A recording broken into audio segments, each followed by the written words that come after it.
So next talk is from a torchbearer of accessibility in the industry that has sort of carried this flame for many, many years. And certainly they don't need anybody except, a white bloke doing the introductions on their behalf.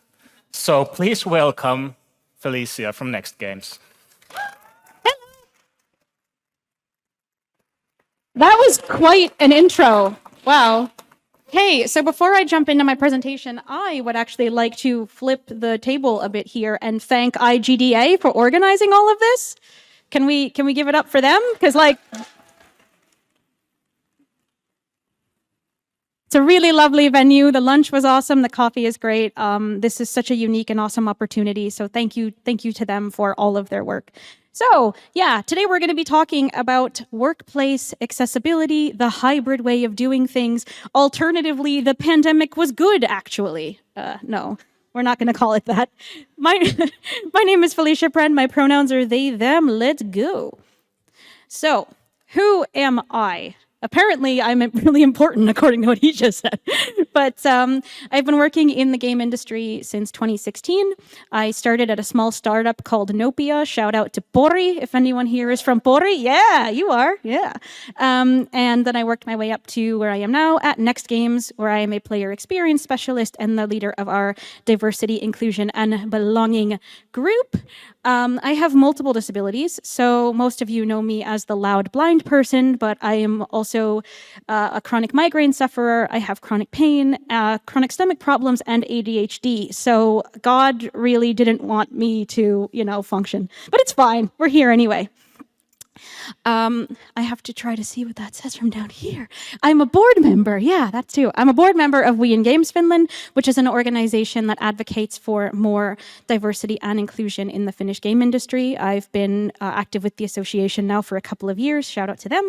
I'm an advocate for accessibility because, as I said before, I am almost totally blind. So for me, game accessibility is not a fad or a trend.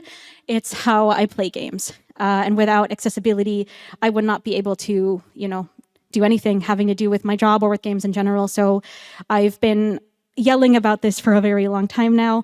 I'm a Women in Games ambassador. Thank you to them for not kicking me out when I came out as non-binary.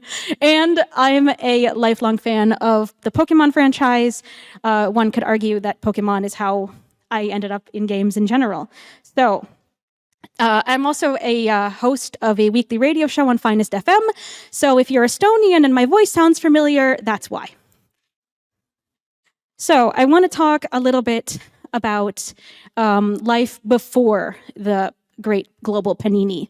So in developing countries, 80 to 90% of the disabled population is unemployed. And in the rest of the world, that number is something like 50 to 70%. So what that means is people with disabilities or disabled people, either terminology is fine, are twice as likely to face unemployment and long-term unemployment compared to the general population. And before I start going deeper into the presentation, I'm going to ask that everybody either close their eyes or look at the floor. Don't look at my slides because you don't need to. I want to give you sort of a simulation of what it's like for someone with a visual impairment at these events. So close your eyes, look at the floor, don't fall asleep, please. I'll try to be as shrew as possible so that doesn't happen. So, why is the the unemployment rate for people with disabilities higher than the general population? There are a few reasons. Number one would be conscious or unconscious bias. So without even realizing it sometimes, recruiters, hiring managers, TAs, whatever you want to call them, might have ideas in their head about what it would be like to hire someone with a disability or work with someone with a disability on their team. Team leaders, decision makers, etc., might also have these fears that they don't even realize are kind of clouding their perception. On the other hand, there might actually be prejudice. In many societies around the world, disabled people are hidden away. During, the old days in some countries, people with disabilities weren't allowed to, for example, have travel visas and go abroad because they would be a negative representation of what the population was like, for example. And even though we've moved beyond that in a lot of places, some of those attitudes still exist, which can really hinder people's abilities. There's a reason why in Hollywood there's so much discussion about disabled characters being played by disabled people. It's not because non-disabled people can't act, it's because when you give that role to someone who doesn't have a disability, you're taking the job away from somebody else. So there's a lot of layers to this. But one of the most important ones that we should talk about is lived experience. So for a lot of us, we grew up with our disability. Of course, sometimes disability can be temporary. It can be something that, we got later in life or whatever. But for those of us who were born this way or became disabled at a young age, we have lived through the traumas of people telling us that we'll never have normal jobs. My 8th grade math teacher, shout out to him, literally told me I will never have a normal job. And now I'm here, so... But, it's that fear comes from the things that we've been through, and it's really hard to unlearn it, no matter how welcoming the community can be. Although, of course, I have to say the Finnish game industry is a wonderful place where people are super open-minded. So it's just something to think about. Now, I want to jump to the topic of hybrid work or working from home in general, because it leads into all of what I just said. So before the pandemic in Finland, it was just over a quarter of people who answered our survey. Yeah, we had a survey, I should have said that earlier.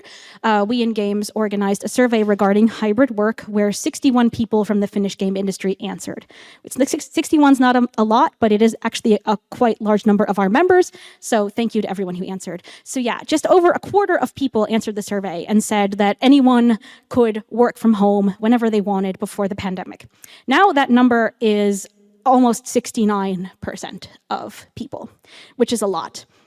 And then the second biggest group of people is, some people are allowed to, some not. Before the pandemic, a lot of people said that it was more common that founders, managers, senior people who had been in the company for a long time were allowed to work from home, or that it was something that they decided with their managers. Now it seems to be more and more that there are designated days to be at the office, or it's team dependent. Some teams come on these days, some on others, but the key is the flexibility and the open-mindedness. And that's what I want to talk about, because this is where your disabled employees come and your disabled team members come into play. So, why is remote and hybrid working important for people with disabilities? Number one is emotional safety. So when I am at IGDA Leadership Day talking to all of you, I am very much aware that I am probably the only blind person in the room. And I'm probably not the only person with ADHD in the room, but I am probably the only person standing on stage with a microphone screaming, I have ADHD. So when we are doing remote meetings, and we are in our own comfort zone of home, on our own workstation, in our own place, that feeling of being other is significantly less. We can flourish better, because even though we have our cameras on and we're in these meetings, it's these things that make us different are much less obvious, and we can feel as though we are able to focus on the issue, and that the people talking to us are focusing on the issue, which should be, for all of us, making the best games possible. There's also the part of that which is reducing stress. So with better emotional safety comes reduced stress and reduced anxiety. You're not worried about things like, is the office accessible today? Are there going to be a ton of people at the office making lots of noise so I can't focus? Or is there a renovation going on? Is there a big delivery and the hallways are blocked so I might trip over something, or my wheelchair can't get through? You're in your own space, so you do work on your terms. And for those of us who have chronic pain or chronic migraines, having the flexibility to be from home on bad days is vital, because it turns a sick day into a slightly less productive day. So instead of being out for the full 7.5 hours, maybe you only actually miss 3 hours of work, and you just take more breaks and you rest as needed, but you still get things done. And in the end, you are more efficient because you didn't have to erase the whole day because work only happens at the office. You're in too much pain to get to the office, and you're just gonna watch Netflix all day, which, why wouldn't you want to watch Netflix all day? So There are downsides to that, of course. When people switched to being forced to work from home, so no option, there were, of course, instances more and more, as Jonas Laxo mentioned before me, shout out to him, of not feeling like you belong, or feeling isolated, or feeling lonely, not feeling like you're part of something anymore.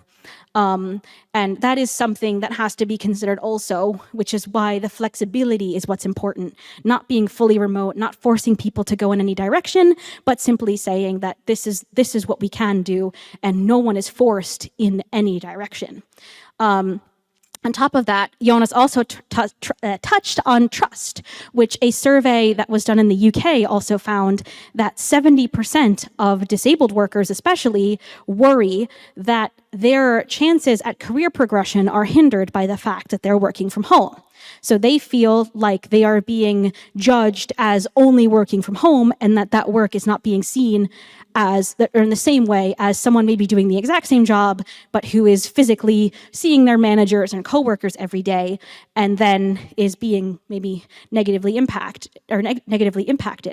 After I made this presentation, believe it or not, on Thursday or Friday, I think it was, the BBC put out an article about Microsoft, actually, where they said that 80% of Microsoft managers felt that their workers were less productive at home, whereas 80% of Microsoft employees felt that they were similarly productive or even more productive from home. And to me, that's just a sign of lack of trust, which can also be ableism in disguise in some ways. So we also asked in our survey, because we're very thorough, if people feel as though they can trust their coworkers when they're working from home. And as a reminder, again, this was 61 people, all of whom work in the Finnish game industry. And what we found was that they overwhelmingly do trust their coworkers. Almost 90% of people are able to trust their coworkers when they work from home. The next biggest group was about 8% of people who said sometimes, or it depends on the person. Which there's always going to be interpersonal conflict. There's always going to be people who don't see eye to eye and who have issues to work through. And, we can work really hard on developing awesome cultures and things like that. But there's always going to be that. If there are more than 4 people in a room, there's always going to be some kind of conflict, unfortunately. And then there was 1 or 2 people who said, no, they don't have any trust. And again, this was all in the Finnish industry. So what does that mean? That means that managers should remember that the coworkers and the staff level people, they trust each other. The trust is there.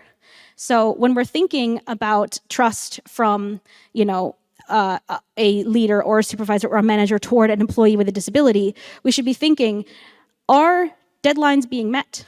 Are we doing the things we need to do? And if, delivering is not happening, if the quality of work is bad, we shouldn't just assume that, oh, I should never have hired that blind person. We should actually look at why these things are happening. And could it be because they, are having a bad day, they're suffering from a condition? Are they comfortable enough to tell me these things? Have I fostered a culture where I feel like, or they feel empowered enough and safe enough to tell me that, hey, actually, I have IBS and I feel really sick and I've been sick for 3 days, or this migraine is never ending, I'm trying new medication, I can't, I need help. And, in that position, it's important to listen and work with that person and figure it out, not blame the hybrid work for that situation. Another thing to remember is that just because you don't see someone every day doesn't mean that they're not working just as hard as the person you do see every day. It just means they're not sitting on the tram or the bus or the train or whatever mode of transportation they take. They are still working just as hard. So, now we're going to talk about me, as if we haven't done that enough in the past 10 minutes. So in my own kind of experience, I've been giving talks on accessibility since 2017, and I've been very grateful and honored for everyone that's invited me. I've gotten to travel to Norway a couple of times, which is amazing. I've gotten to go to Estonia a couple times, all over Sweden, all over Finland, all the little Finnish universities and things. It's been wonderful. But before the pandemic, sometimes it felt like it was more important that I was physically in the room talking about accessibility than what I had to say about accessibility. There was such an emphasis on we need to come together, come together, come together, and the only way we can come together is if we literally are, 2 meters away from each other. And I didn't complain because I thought, well, this is something I need to do if I want to progress in my career, if I want to be the torchbearer, if I want to do all these things, if I want to make things better for the disabled people who come after me, I have to do these things. Because that way I can make a better future for the people coming later, the ones who are the ones who are studying now. So I did it. But on social media and on LinkedIn, it's all smiles. But what I never talk about is all the times I've had migraines on the train. And all the times where, I've been put into venues and offices and things with glass walls, which are always great for blind people. And it was stressful and hard and scary. And I always felt like there was a disconnect between people thinking about accessibility for their games and not accessibility for people who make their games. And if you take home anything from this presentation, it's that there should be as much emphasis put into making sure that we have accessible ways of working and accessible offices as we do to make sure that our games are accessible. Because disabled people don't just play your games, they also make your games. And if we can't think about that, then we can't deliver a truly accessible product to our players either. Sorry. So, now I'm going to rapid fire things at you, and you are going to like it. So, how do we do all of the things I just said? And I'm going to try to read my own notes from either up there or on the screen, because I didn't bring a phone with me because I thought I memorized this already. So, flexibility is the key. I've used that word a lot today. But I can't emphasize it enough. It's not about forcing anybody to do anything, because the second you start forcing people to do things, they're going to rebel. I would rebel too. I don't like rules, but flexibility is important.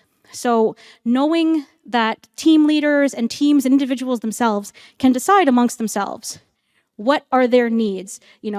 We like that everyone comes in on Friday, for example, to, have a game hour or something. That's something that they can decide themselves to do. And then the team members who need that flexibility for their disability, can then, for example, participate remotely. Or they can not participate, or participate in a different way. Or maybe they can make the game. I don't know. It's up to you. But the point is to give the flexibility and give the options for them. So that way no one feels forced into any kind of box. Another really important thing to remember here, and this is something that Jonas also touched on as well, our speeches overlap a lot for two people who literally did not coordinate this at all, is that you need to treat people like adults. And that sounds like a no-brainer, but if they weren't good at their job, they wouldn't be working with you, right? So even if someone is a junior or a trainee or whatever, they're still an adult, they've still gone through school, they're still responsible. They don't need to be babysat. They need to be treated like a person. So if they're struggling for a reason. They're not taking things seriously. Of course, there will always be sometimes people who maybe don't take their duties or responsibilities seriously, but you can't avoid that, right? That's an inevitable part of life. People always deserve the benefit of the doubt, because usually if someone is struggling, there's a reason why. And again, following off of that is not assuming the worst. So if we have someone who's at home a lot, they don't come into the office ever, there's probably a reason for that. And the reason is probably not that, they don't like their job or they don't like the team. It probably has, especially after the pandemic, to do with the fact that maybe they're just not mentally ready to come out into the world yet. Maybe they have, an immune compromising condition that makes it difficult for them to even now still come out to places where there's no masks and no distancing, and they're worried about the future and they're worried about variants. Again, maybe they're having something going on in their life that they just haven't felt comfortable enough talking about with the team yet. And in those situations, emotional safety is key. Because if people don't feel safe and accepted for who they are, then it's going to be hard to get the truth out. So be mindful of what is mandatory. So mandatory things are never fun. Again, as I said before, no one likes being forced to do anything. But so are, full team days where you go on excursions and do really awesome stuff, get out of the office, everyone's hanging out, it's fun. But be careful of how much emphasis we put on you need to be here. Why does anyone need to be there? Is it because setting up the hybrid technology would be too impossible? Or is it because you just want to know that everyone is in that room? Challenge yourself. Challenge why you're thinking these ways. Because it's easier for some people to physically get to places and be at places for long periods of time than it is for other people. You know, if you think about someone like me, let's say we have a mandatory team day somewhere that's offsite. I have to then think, okay, can I go there? Is it accessible? Do I need a cane? Do I need an assistant? Do I need to ask my coworkers for help? So just be mindful of the things that people have to go to, and also make sure that the locations you're choosing are accessible. Think about these social events as well. So if you're having parties, for example, or, I don't know, happy hours and gatherings, try to have a virtual option too, so people can participate without having to feel guilty that they can't physically be there. Some things you could do would be a Discord game night the same night you have a party. So that way people who are sick, people who are in pain, or even just people whose kids are sick or who have a lot going on and don't maybe have time to commute can still feel like they belong and like they're part of something. There are workarounds and ways of doing things. Let's go to the next slide. Yeah. Oh yeah, you guys should have your eyes closed, so that was a trick. If anyone noticed I changed slides, then you have not been following the rules. So one thing I like to mention also in these presentations is that the older we get, the more likely it is for us to develop different disabilities, medical conditions, chronic issues, things that would impact our ability to do our job. And none of us are getting any younger, unfortunately. My back hurts right now. So when we think about hybrid work and flexibility, we are not just thinking about this mystical group of disabled people who live amongst the shadows. We're also thinking about ourselves and our future, because disability can be temporary. You know, I could easily fall down these stairs. I probably will before the day is over, realistically. So if we think about it from a selfish perspective, then it's a no-brainer that we'd want to have systems in place that would enable us to still do our jobs effectively and still communicate with our coworkers and still feel, you know, empowered and able to do things if we're in that position as well. And as I said, the older we get, the more likely that is. And the more slippery the sidewalks are in a few weeks, yes, a few weeks, the more likely that is. Being open to feedback about all of this is also really important.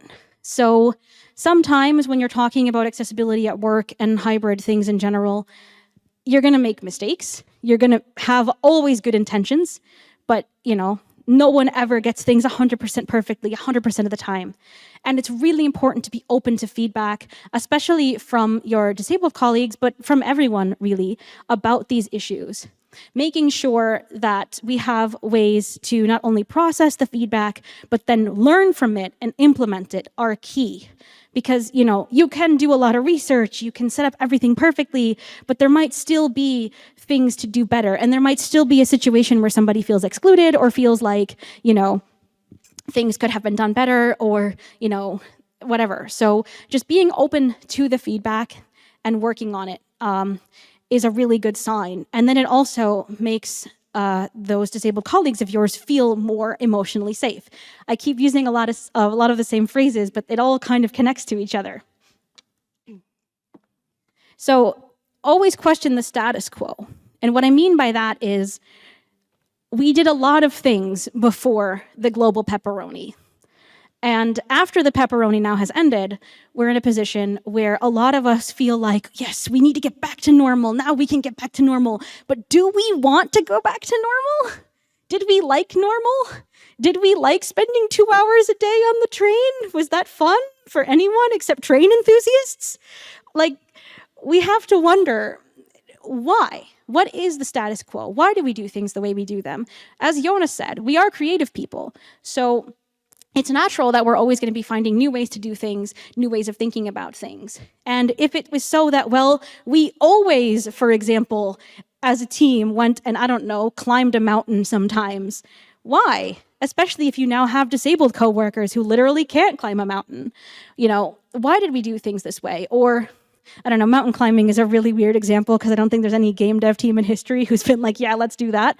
But it's about the point that always remembering that just because we did things for many years the same way doesn't mean that they were the right way to do them.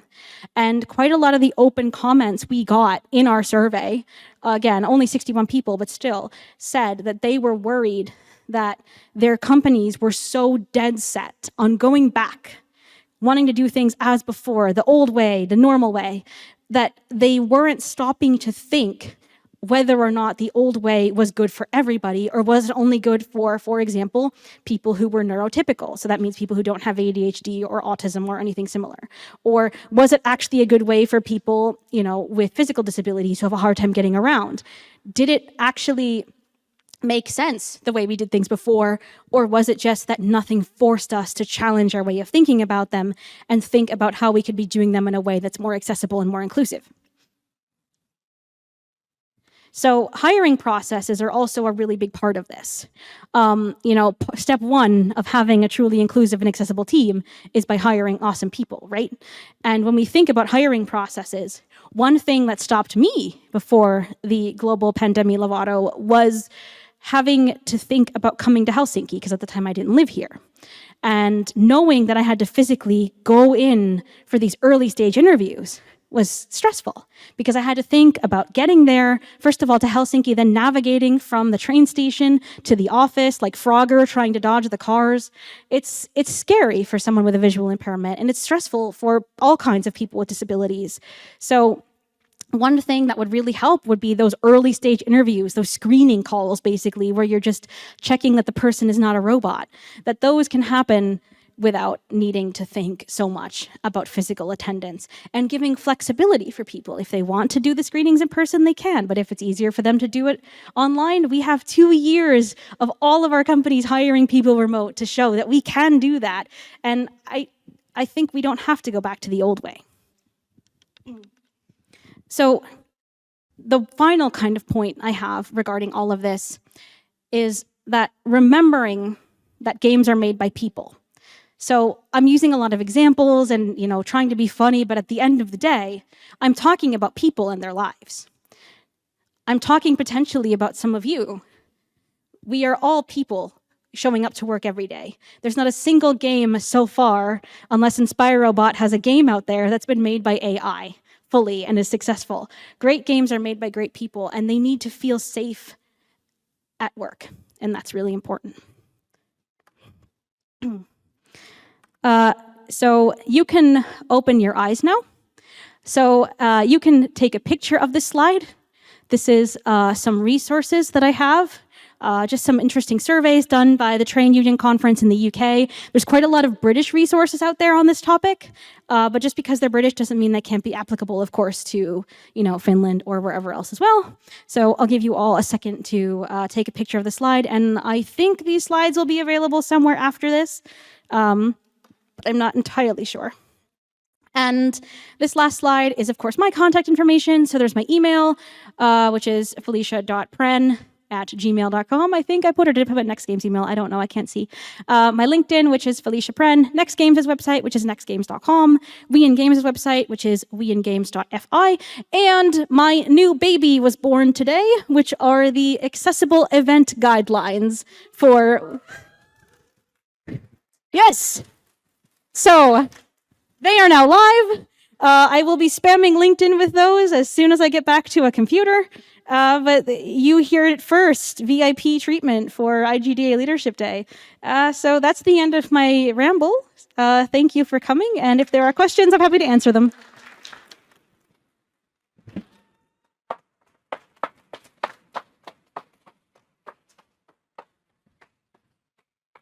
Excellent. Thank you so much for collaging all that information together. I learned something today. Thank you. And again, remember the QA app? Use the QA app.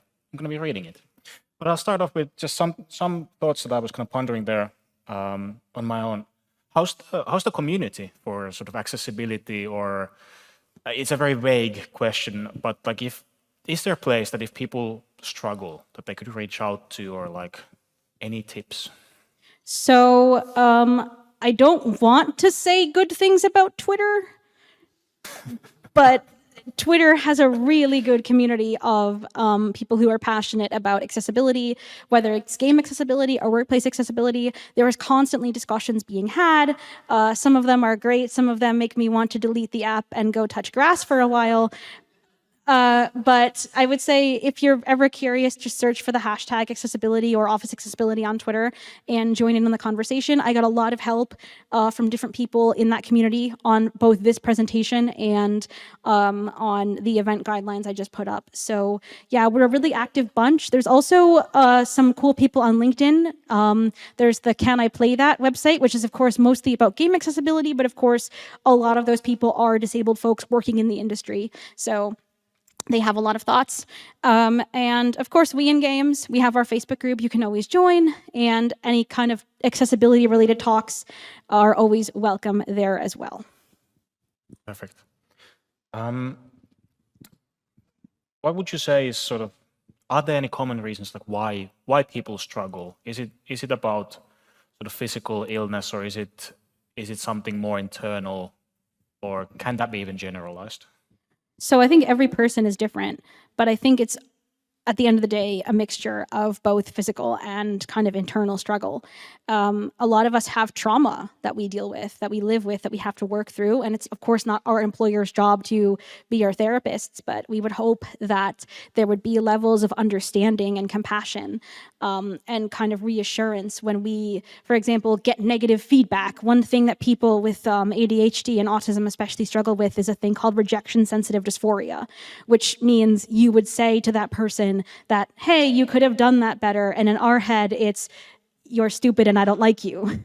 But that's not what they said, right? They were trying to give feedback. But because of our conditions and our traumas, we have a hard time with these things. So I think a lot of it is simply psychological. But of course, pain is physical, right? So if you have a migraine or if you have a bad pain day, then that can be difficult. Or if you have a visual impairment and you have an office that is full of little steps and you have to work with bright screens all day, you can very easily get tired after a while. So it really depends on the person.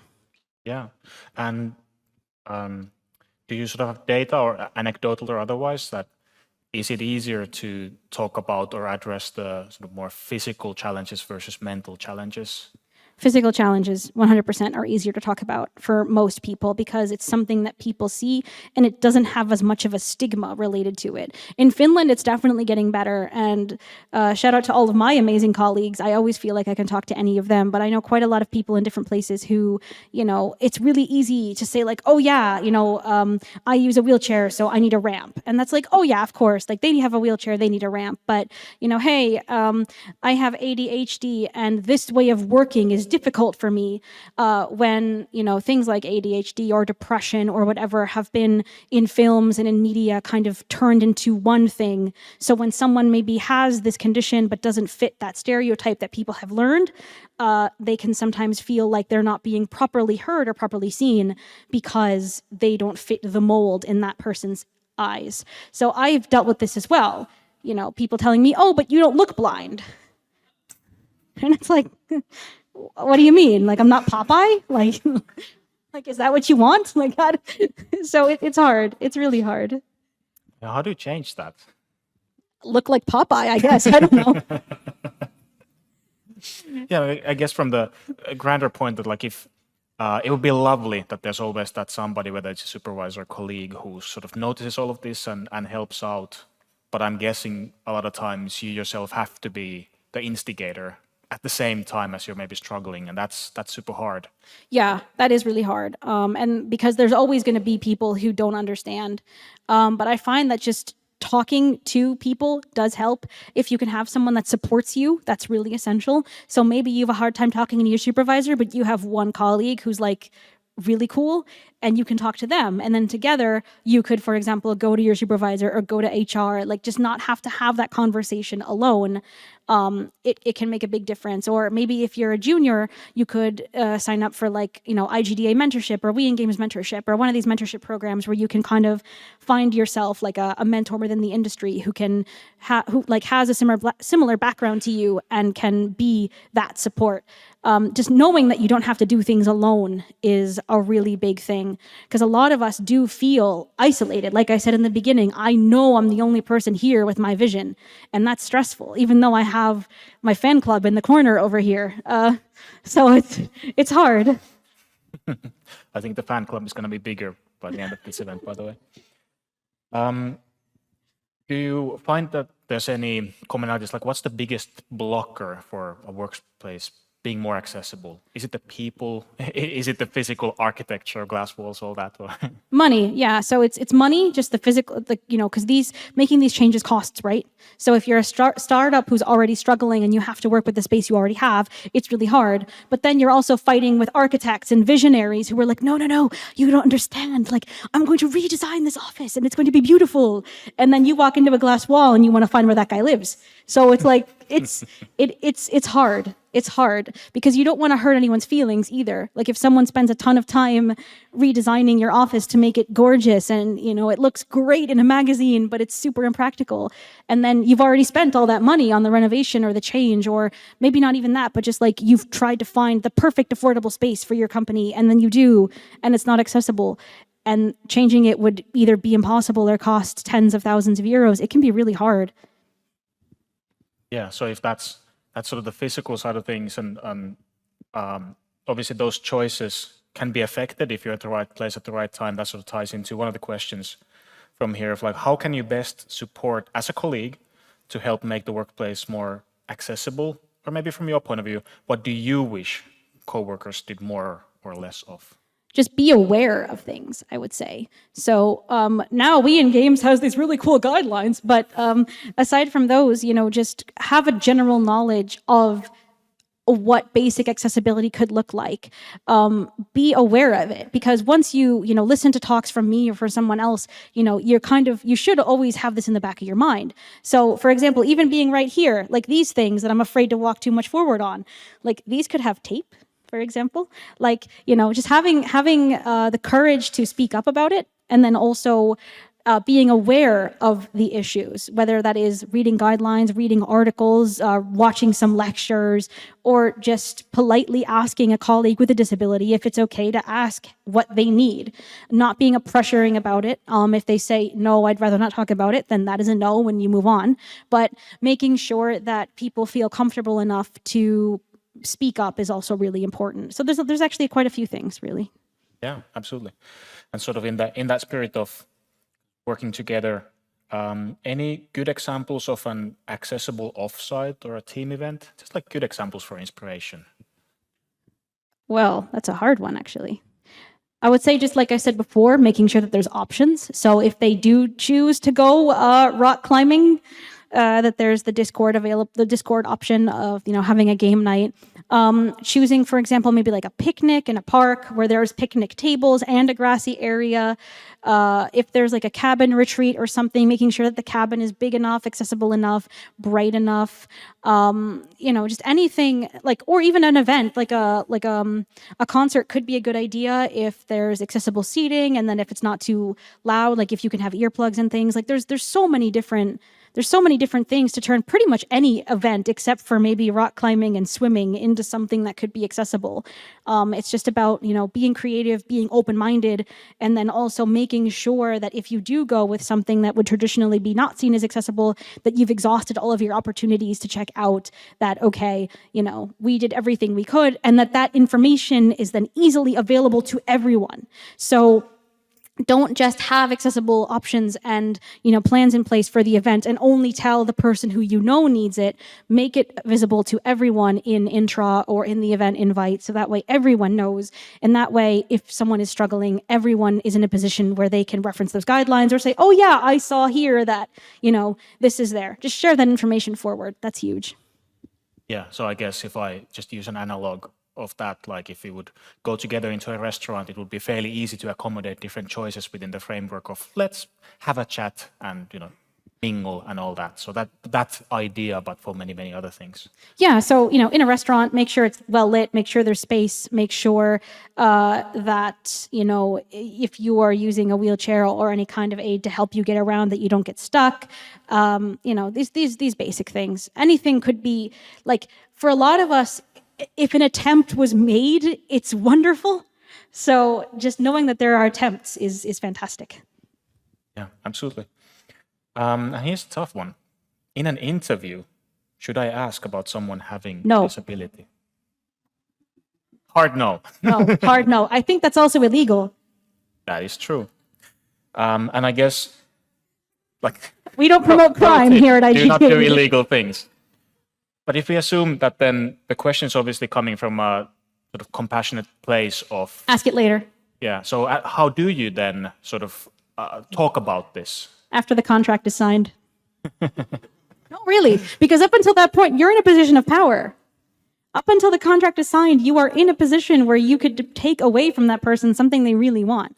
And if we get the sense that you are more concerned about, in my example, whether or not I can see than whether or not I'm going to kill it at the office, like, that doesn't feel good. So even if you mean well, just save it for later. There you go. And sort of on another tack, what can we do to make our games more accessible? Go on YouTube and watch any of a number of lectures I've done on the topic.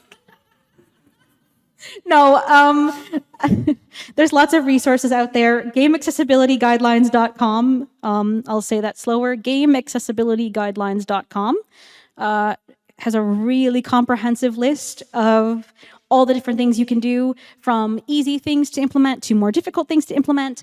There's also heaps and heaps and heaps of resources online, if you Google it, even down to the kind of game you're making, whether or not it's an FPS or a match 3, it doesn't matter.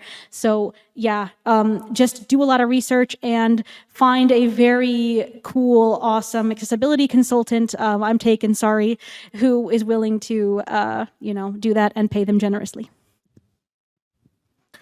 Nice. And there's a couple more about sort of this, how to take people into account in a sort of tactful, polite way. First scenario is if a person has an invisible chronic illness. So how would you sort of approach taking that person into consideration? So if I know about it, if let's say I'm their manager and I know about it, I would periodically just ask how they're doing. Hopefully they're having one-to-ones with me, and in the one-to-ones I can ask about, things like well-being.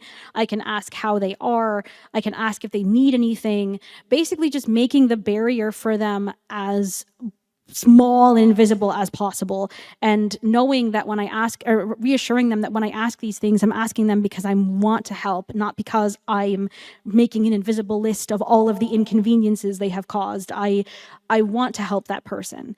And just making it clear, in kind of onboarding or company culture or wherever, that we are supportive of even the invisible, disabilities, the things that people don't see.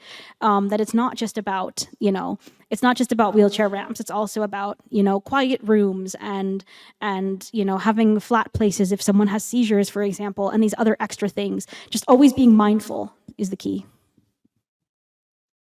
And how would you handle a situation where there's maybe two opposite disabilities, or like the disabilities may clash? For example, one person wants light and the other one doesn't, where maybe want is maybe the wrong word here, but...